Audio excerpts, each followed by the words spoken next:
Please welcome to all of you to the Indo-Central Asia Business Council meeting on behalf of the Ministry of External Affairs, Government of India, and on behalf of FICCI. And ladies and gentlemen, as we come together towards strengthening and further advancing our economic cooperation and regional friendship, that comes with a stronger commitment of sustainable development and shaping a more greener planet. So at the very outset, as we express our gratitude and appreciation to our leaders for joining us and for guiding us today, we welcome them by presenting them the Green Certificate. And as FICCI, ladies and gentlemen, is a nodal agency coordinating and further driving the agenda of the Council, may I request Mr. Subrakant Panda, the past President of FICCI, to please present the Green Certificates. First, welcoming Dr. S. Jaishankar, the Honourable Minister of External Affairs, Government of India. Ladies and gentlemen, today is also the World Environment Day. Committing ourselves to sustainable development, welcome to His Excellency Mr. Murat Nurtliyev, the Deputy Prime Minister and the Minister of Foreign Affairs of the Republic of Kazakhstan. A green welcome to His Excellency Mr. Sirozuddin Muhruddin, the Minister of Foreign Affairs of the Republic of Tajikistan.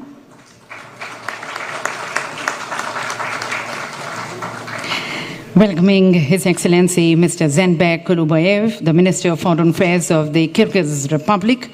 Ladies and gentlemen, FICCI is going to be planting 10 trees, a grove of 10 trees on behalf of the dignitaries at Trees for Ecotourism, Sikkim, India.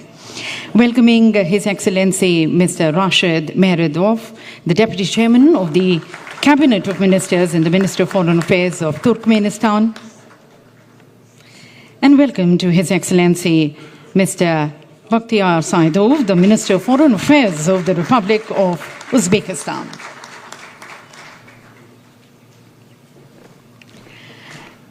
And may I now request Mr. Subrakant Panda, the past President of FICCI and the Managing Director of Indian Metals and Ferroalloys Limited, to please open the dialogue with his welcome remarks.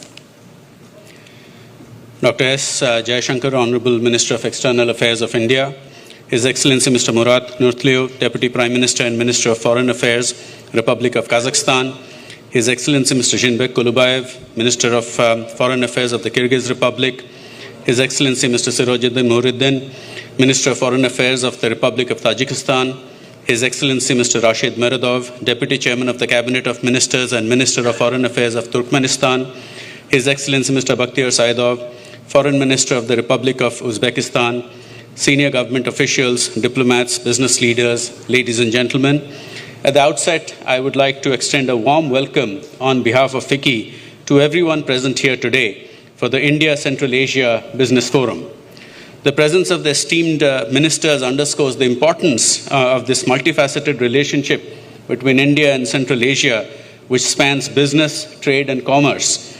And this forum looks to strengthen the historical ties through dialogue and collaboration. As you would all know, that ties between India and Central Asia is rooted in history, going back several millennia to the Indus Valley civilization. And while diplomatic relationship was established more than 3 decades ago and looks to build on the rich legacy to create tangible economic outcomes. In this context, the India-Central Asia Business Forum serves as a platform to strengthen existing areas of cooperation and, of course, explore new avenues. This is a forum for strategic engagement. It underscores India's commitment to strengthen economic ties with Central Asia, with a particular emphasis on energy, infrastructure, agriculture, technology, and tourism. If I were to talk about trade, India's trade with the Central Asian countries has reached $1.2 billion in 2024-25, with exports growing by nearly 25%, although imports declined marginally. And needless to say, I think this is just the tip of the surface, and there is much more that we can do to realize the full potential of trade between India and the Central Asian region. This can happen primarily through initiatives like, focused on connectivity, where projects like the International North-South Transport Corridor and the Chabar Port aim to improve access between India and the region, which will then, of course, have a multiplier effect on trade. Similarly, there is the potential for digital infrastructure collaboration. Again, as you would know, India is truly a leader in terms of digitalization, and it has leapfrogged its traditional constraints by investing heavily in digital infrastructure with a focus on enhancing ease of doing business as well as the ease of living. And this has offered to provide its unified payments interface or UPI platform to Central Asian nations. Again, as I was mentioning, UPI is probably the shining star of what India has been able to achieve with its digitalization initiatives, and it today accounts for more number of transactions on a daily basis than perhaps Europe, China, etc. combined. If I were to talk about sector-specific cooperation, proposals include the creation of an India-Central Asia Rare Earths Forum to foster partnerships in this critical domain, which is on the top of everybody's mind. And there are many other sectors like pharma, textiles, mining, etc., where Indian companies could also participate in the region by way of both investments as well as technology transfer. I talked about tourism. To dwell on that a little bit more, people-to-people ties are, of course, crucial to strengthen any relationship. And the leaders have emphasized the importance of cultural exchanges, increased tourist flows, investment in tourism infrastructure, and organization of conferences and seminars as the means to ensure that there is greater flow of people between India and the Central Asian region, leading to greater understanding of each other. There is, of course, institutional support for this relationship. It's not just the India-Central Asia Business Council and the India-Central Asia Business Forum, which are vital platforms in itself for networking, collaboration, and business opportunities. But together, they also complement the India-Central Asia Dialogue and Summit, which is organized by the Ministry of External Affairs in India to support this relationship. And it was in that under that aegis that 4 joint working groups were established, focusing on energy, agri and food processing, textiles and pharmaceuticals. And these have indeed facilitated targeted collaboration and speeded up project implementation. If I were to talk about next steps, today's interaction serves as a precursor to the upcoming India-Central Asia Business Dialogue, which, as I said, is organized by the External Affairs Ministry of India, and this marks a significant milestone in our shared journey towards deeper economic engagement and mutual prosperity. Let us therefore collectively assess the progress thus far and work towards establishing an even more robust framework for fostering greater collaboration amidst an evolving global scenario. In conclusion, I would like to state that the India-Central Asia Business Council must look to pave the way for revitalizing the new Silk Route, thereby strengthening the historical, cultural, and economic ties between India and the Central Asian regions.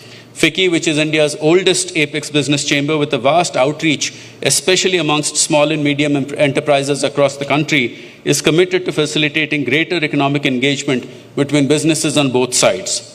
Thank you, gentlemen, for the opportunity, ladies and gentlemen, for the opportunity to address this distinguished gathering of policymakers, diplomats, and business leaders from across India and Central Asia.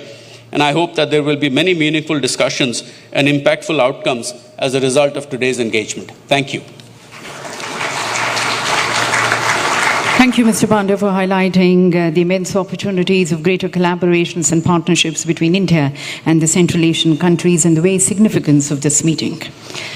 And ladies and gentlemen, it's my privilege to be inviting a charismatic leader, a dynamic statesman who has been steering our foreign policy with clarity and purpose, and who has been instrumental in deepening of greater understanding and collaborations with the Central Asian countries, our extended neighborhood as we call, and further, whose thought and mind has been this council. He inaugurated this council in 2020 February. So please join me, ladies and gentlemen, as I request Dr. S. Jaishankar, the Honorable External Affairs Minister, Government of India, for his address. My very distinguished colleagues from Central Asia, Shri Shubhrakant Panda, Shri Vipul Tuli, ambassadors, distinguished business representatives, delegates, friends. Namaskar, good day, dobre večer. It's a great pleasure to join you all at the India-Central Asia Business Council. I thank Vicky, the organizers, for their excellent arrangements. Friends, the presence of Indian and Central Asian business participants in such significant numbers today is a sure indicator of mutual interest in forging stronger B2B ties between India and Central Asian nations. It is also a statement of the importance that business communities in all our countries attach to this business council. Today's meeting seeks to discuss and explore new opportunities and complementarities between our respective economies. Now, India's trade and economic ties with Central Asia over the last decade have actually shown a very strong positive trend. Mutual trade was less than $500 million a decade ago in 2014. And I must tell you, Mr. Panda, our numbers are a little higher than yours.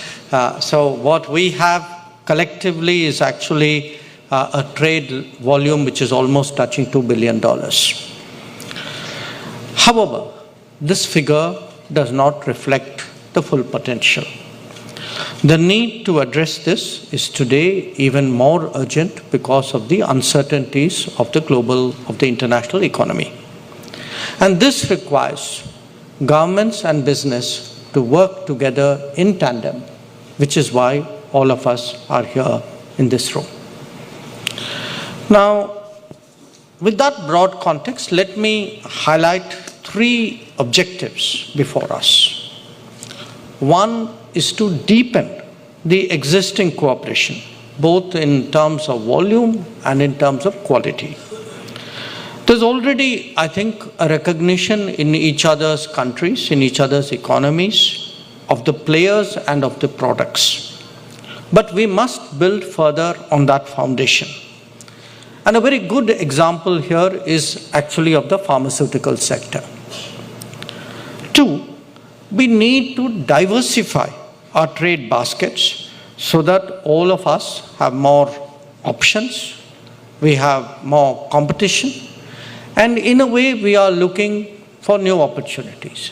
And I would like our friends from Central Asian economies to appreciate that an economy today which is bigger, which is in excess of $4 trillion, which is growing at 6 to 8% annually, it will create new demands for products, for services, and even I would say in a way new demands out of more prosperous lifestyles. So there are many things we could be doing, we should be doing, which perhaps we have not looked at in the past. So this looking beyond the currently traded goods and services is essential really to envisage and realize new opportunities. And the third is that we need to introduce greater sustainability and more predictability in our economic interactions. And that means more long-term contracts and arrangements, cross-investments, joint ventures, and certainly sectors like energy, whether we are talking uranium, whether we are talking crude oil, even potentially gas, whether we are looking at mining, if you are talking about coal, or if we are discussing fertilizers. I think these are all relevant examples to reach really long-term understandings between us. So how do we do this? And I have 5 solutions here really to suggest. One, we look at the digital economy and innovation. I think Mr. Panda also dwelt on it. We are meeting at a time when e-commerce platforms, blockchains, cross-border digital payments are transforming the way the world interacts, trades, and affects payments. And India would be very happy to partner on about platforms like the UPI, like Aadhaar, like DigiLocker with our Central Asian partners. And certainly greater use of digital technologies and AI applications will help us unlock the full potential of our trade and economic ties. And I would also add that it will be a great help to our tourists, to our students, to our medical travelers, and I think, colleagues, this is something that we have discussed this afternoon. The second solution lies in the field of financial services. And here I would say closer engagements between our banks and financial sector will definitely strengthen our economic interaction. Some beginnings have been made in terms of opening of special rupee pass-through accounts in Indian banks by Central Asian banks. There's also been some discussion about use of UPI, Unified Payment Interface. I would certainly support that very strongly, as also the steps we could take to facilitate mutual settlement of trade in our national currencies. The third, which I referred to earlier, is healthcare and pharma. Today, India supplies about 60% of generic medicines globally. And pharmaceuticals certainly is one of our most important exports to Central Asia. But what we need to do is really to strengthen cooperation, especially between our drug regulators. And we could also look at covering medical services, including hospitals, clinics, and diagnostic centers, as also the supply of medical equipment and medical devices. The fourth issue, of course, is something we have debated for some years now. How do we improve our connectivity? Because that has been a big obstacle. And I hear talk about both land and air connectivity. So what this means is more resources and effort in the INSTC, the International North-South Transport Corridor. Greater use of Chabahar port will surely reduce travel distance and costs.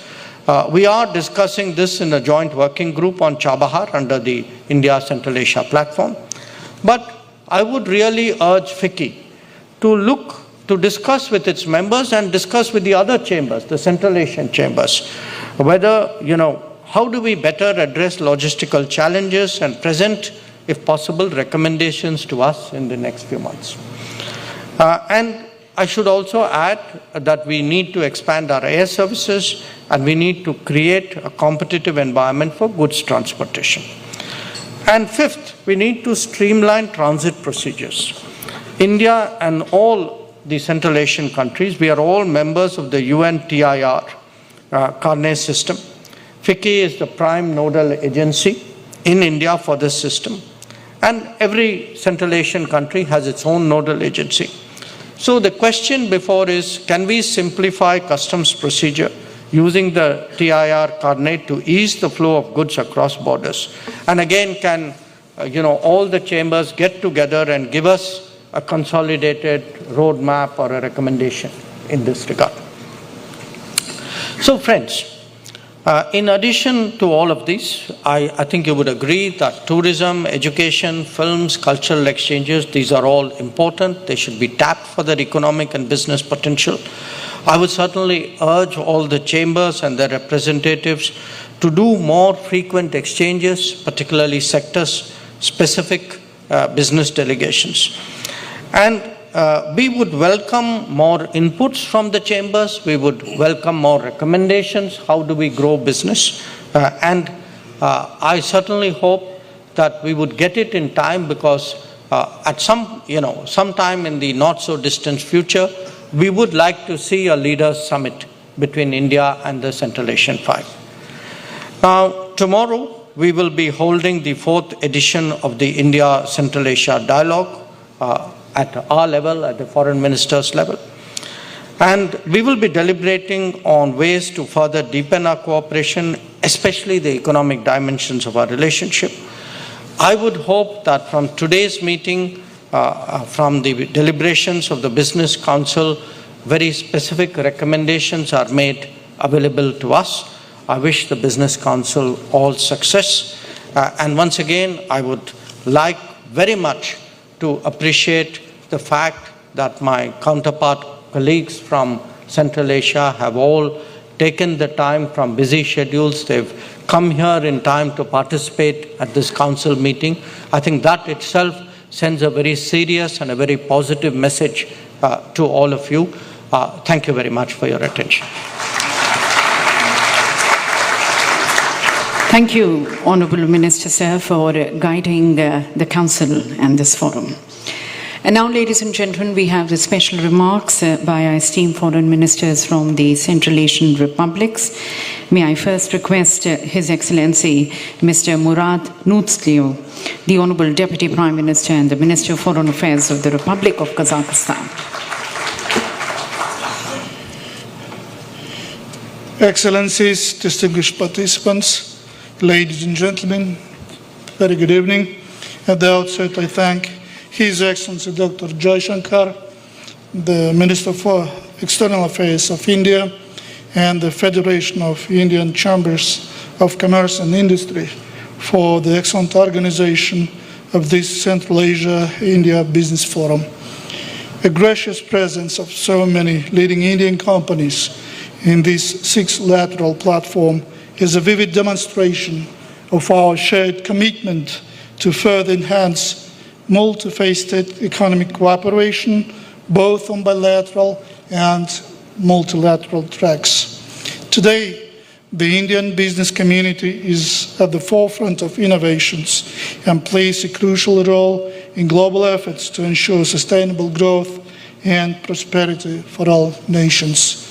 Kazakhstan is firmly committed to deepening its comprehensive ties with India, which is our key strategic partner in the South Asia and far beyond. Our forward-looking relations are deeply rooted in common history, strong culture, and economic ties.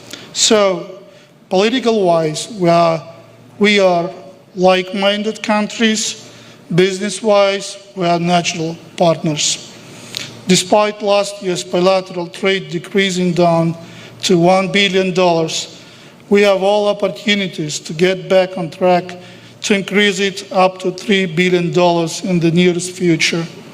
During the same period, Indian overall investments in the Kazakh economy grew by a remarkable 41%, surpassing $500 million in 2024. Yet, we believe this is the only tip of our huge potential, especially on the background of our nation's indispensable role in many strategic areas. Kazakhstan is well positioned to boost up natural synergies with India in trade connectivity, critical mineral dialogue, energy security, digital sector, and humanitarian ties. India is currently the fastest growing economic powerhouse, and according to some experts, very soon your country can become the third largest economy of the world.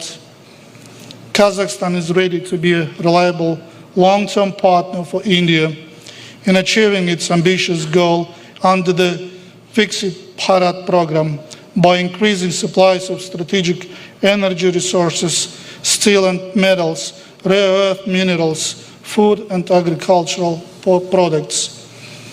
Thus, we see enormous advantages from the development of the North-South International Corridor as proposed by Kazakhstan's President, Mr. Kassym-Jomart Tokayev, at the first C5 India Summit in 2022. Furthermore, Kazakhstan is modernizing its transport and logistics infrastructure along the Middle Corridor. So far, the government of Kazakhstan has invested more than $35 billion into the development of our infrastructure, connecting east and west and north and south. There is room for developing multimodal transport links, fiber optic cables, and regional power grids. Ladies and gentlemen, inspired by India's impressive path, my country is emerging as a leading tech and IT hub in Eurasia. Kazakhstan is recognized as a top 25 country by the United Nations in adopting digital technologies. We could jointly work on research and development, startup ventures, sharing of the best practices and know-how. Kazakhstan, with its strong agricultural foundation, and India, with its technological capital, have a unique opportunity to seize the momentum for sustainable development and address food security challenges of the contemporary world. Another promising area for collaboration is tourism and people-to-people ties. In 2024, the flow of Indian tourists to Kazakhstan increased twofold and overpassed 150,000. This growth can be attributed to the introduction of a 14-day visa-free regime for Indian citizens, as well as the strengthening of direct flight connections between our capitals and major cities. We are ready to support the establishment of a chain of Indian hotels and restaurants in Astana, Almaty, Shymkent, and many other cities. To that end, our government is committed to offer its world-class investment environment to all our partners. Dear friends, under the guidance of President Tokayev, bold reforms are being implemented in my country. Our aim is to diversify the economy, streamline regulation, and promote innovations. We offer competitive tax regimes, investor protection, and dedicated support system for foreign businesses. Since May 2025, my country introduced a new golden visa for foreign nationals who invest at least $300,000 in our economy. Our Astana International Financial Center is yet another unique platform for our engagement. It's just like Gift City, New York, London, Dubai, and Singapore stock exchanges. So I do hope that when you visit our capital, you'll have a good opportunity and chance to visit us at AFC. Before I conclude my remarks, I express my confidence that today's forum and business meetings will pave the way to tangible outcomes and thus to the deepening of our mutually beneficial economic cooperation. And let us not forget that I touched upon only a few topics due to time limits. In essence, our prospects are much wider and the future is much brighter. Last but not the least, I propose to organize the next session of our business forum in Kazakhstan. So with that, I would like to conclude my remark and wish the best of luck and success to all participants. Thank you very much.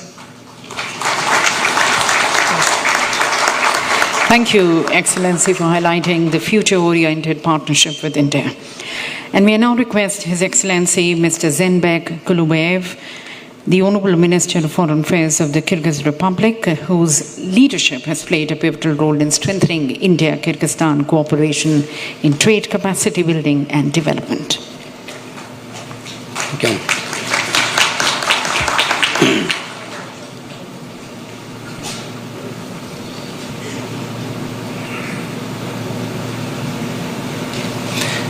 Good evening.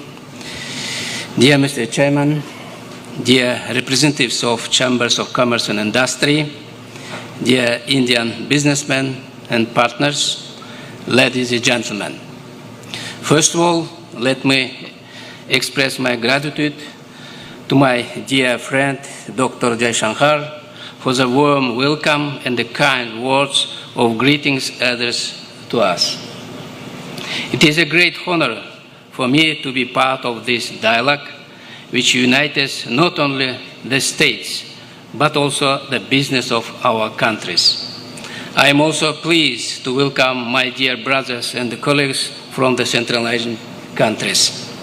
It is gratifying to note that we regularly meet at our regional venues and jointly resolve all issues for the benefit of the development of our region. The Central Asian countries maintain a dialogue at the high and highness levels, and develop mutually acceptable mechanisms for cooperation on current issues. Disputable and problematic issues are resolved through negotiations, which are clearly demonstrated in the resolution of issues or delimitation and demarcation of borders in Central Asia.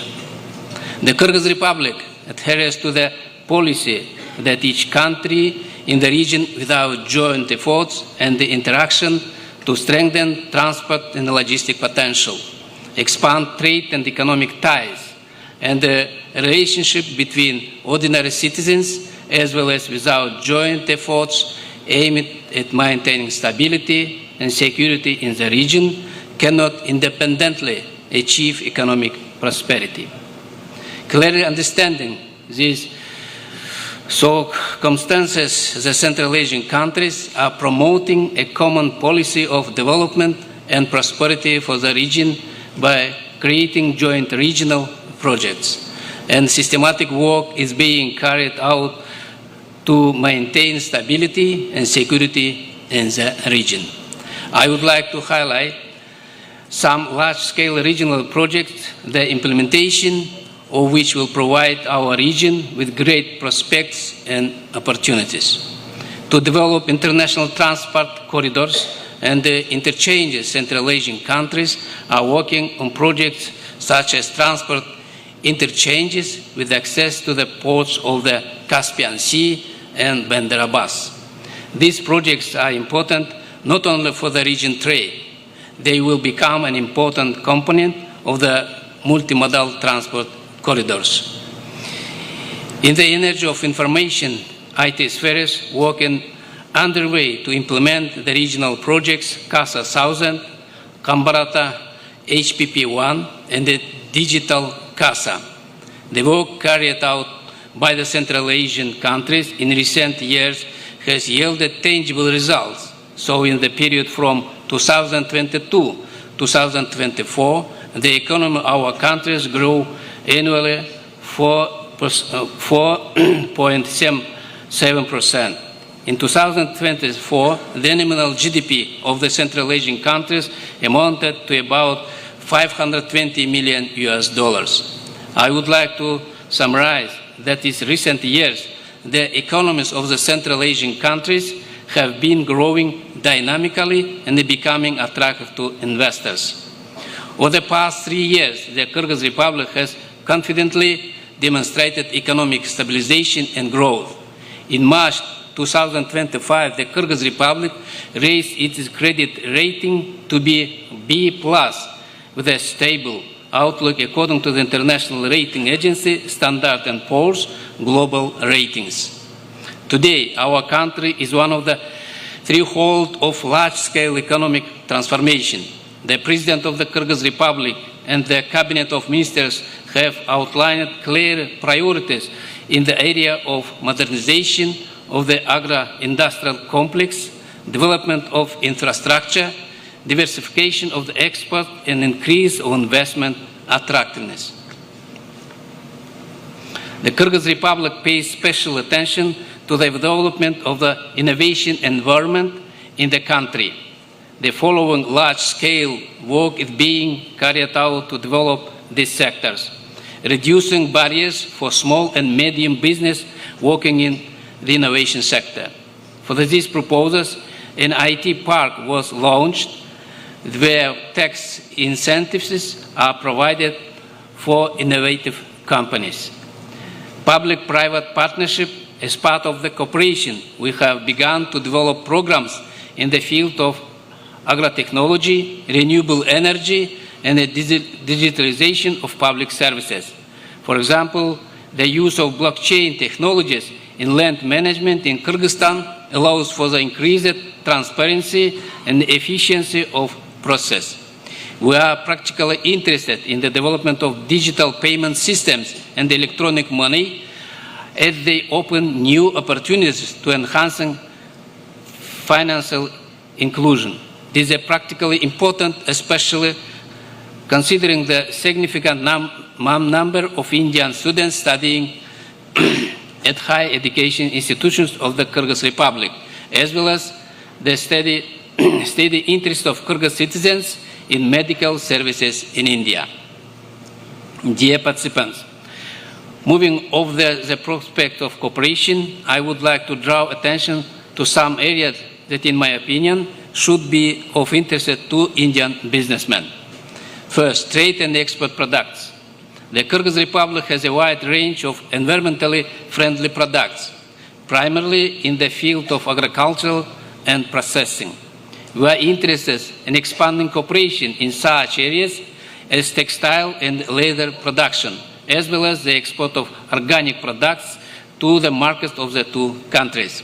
We welcome the participation of Indian entrepreneurs in the development of logistic roads, certification mechanisms, and the marketing platforms that will help Kyrgyz producers enter the Indian market with competitive products. Second, investment in green energy and sustainable development. Kyrgyzstan has significant potential in the field of hydropower and solar energy. About 90% of the electricity is produced by hydroelectric power plants. We strive for sustainable development and are interested in attracting green investment in the modernization of existing capacities, the construction of new hydroelectric power plants, and the renewable energy projects, as well as in the development of energy storage system. Third, partnership in the mining industry. Kyrgyzstan has a rich mineral resources base including gold, rare earth metals, and the strategically important resources. We look forward to partnering with Indian companies in developing these resources in a manner that meets the highest standards of environmental and the social responsibility. Fourth, medicine and pharmaceuticals. Today, more than 17,000 students study in medical higher education universities in Kyrgyzstan. We would like to develop not only the field of education, but also projects aimed at improving the healthcare and the pharmaceutical sectors. Dear participants, the history and the culture of the Central Asian and South Asian countries have common deep historical roots. A special place in the system of relations between the region of undoubtedly occupied by the cooperation of the Central Asian countries with India. We are connected not only by the history of Great Silk Road, but also by common interests in the development of trade, technology, and security. I would like to emphasize that the Central Asian countries have built a strategic partnership with India, which demonstrated the interests of our countries in cooperation in all areas of interaction. The Central Asian India Dialogue Platform, created in 2019, once again confirms that commitment and the readiness of the countries to develop and strengthen cooperation on a regional scale. During the operation of the platform, the trade turnover between the countries increased from $2 billion to $3.5 billion, which is not significant. There is a great potential between the countries, and we are confident that participation in such forums will contribute to the exchange of experiences, finding common ground in building connections and bridges for future cooperation between the governments and the business communities of the participating countries. Tomorrow, level of ministers will be an opportunity to discuss in detail the prospects of cooperation between the countries. Dear participants, dear friends, government of countries create conditions and the rules for promoting trade and economic cooperation. Namely, businessmen and companies are the engines of the economy of a country and even entire region. In conclusion, I would like to note that Kyrgyz Republic strives to be part of the global movement, joining forces with our partners in the region, the world, and is ready to mutually beneficial and effective cooperation. Thank you for your attention. Thank you, Excellency, for your address. And may I now request His Excellency Mr. Sirozuddin Muhiruddin, the Minister of Foreign Affairs of the Republic of Tajikistan.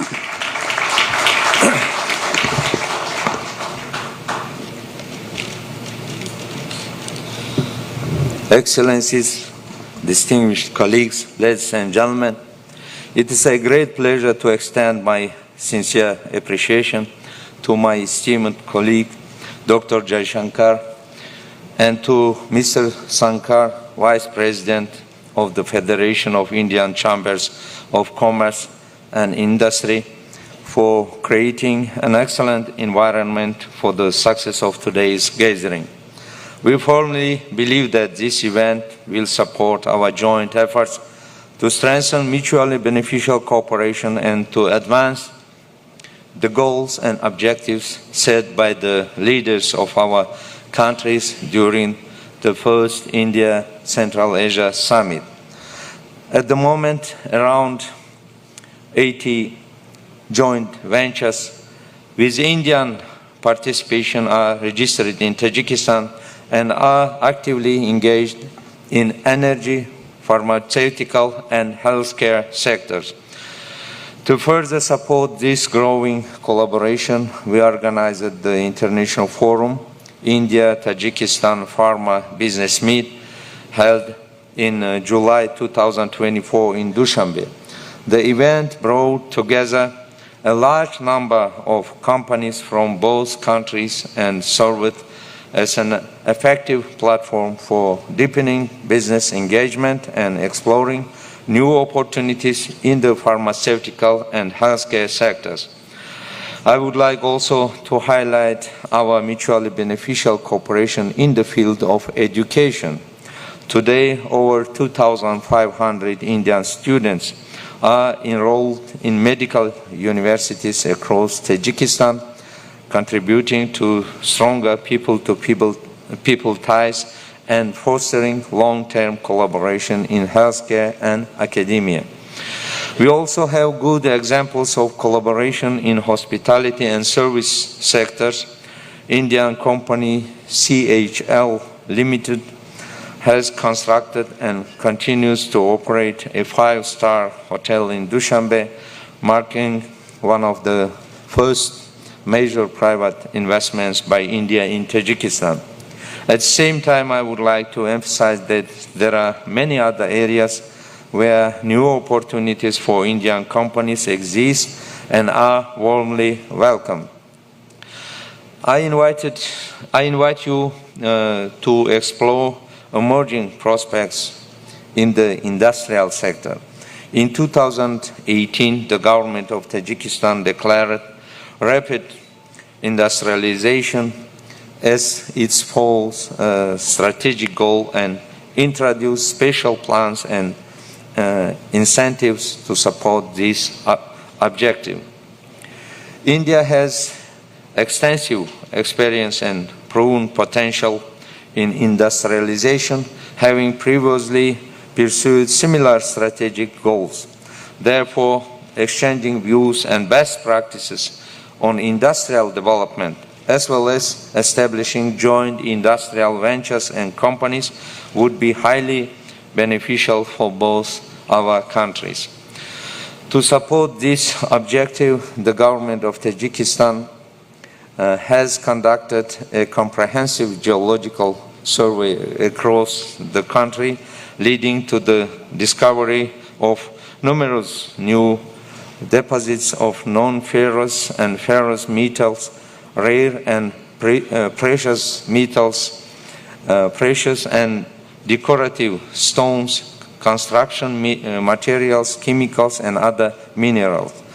Processing of local cotton, leather, wool, and cocoons, alongside the efficient use of existing capacities, job creation, and strengthening the production of export-oriented goods are actively incentivized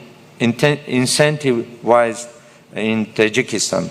Currently, there are 18 spinning mills in Tajikistan with a combined capacity exceeding 80,000 tons of cotton fiber processing annually.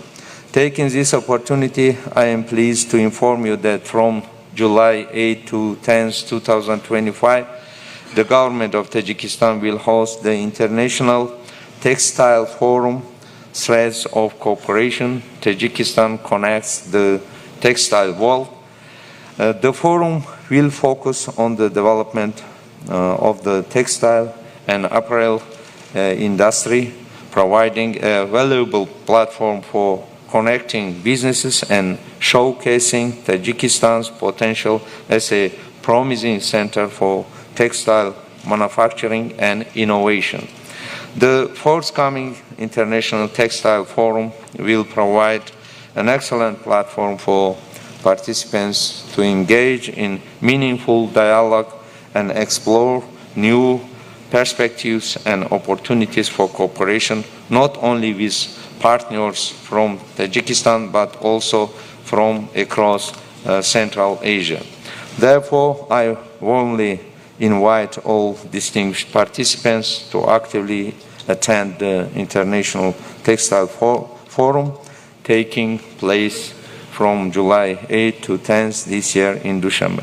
I thank you all for your attention. Thank you, Excellency, for highlighting various areas where India and Tajikistan can further explore and work together.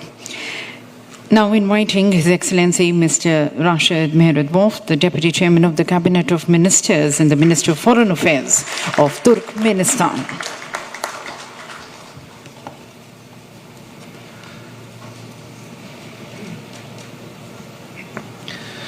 Your Excellency, Minister of External Affairs of India, Honorable Dr. Jaishankar, esteemed Ministers of Foreign Affairs of the Central Asian states, ladies and gentlemen.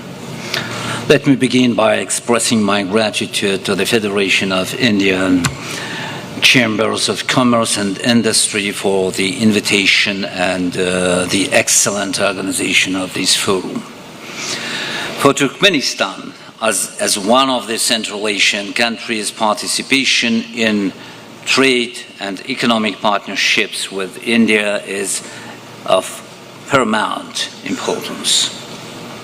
We are well aware of India's level of economic and technological development and the opportunities that the cooperation with Indian companies presents. Turkmenistan proceeds from the understanding that the countries of our region and India possess significant economic potential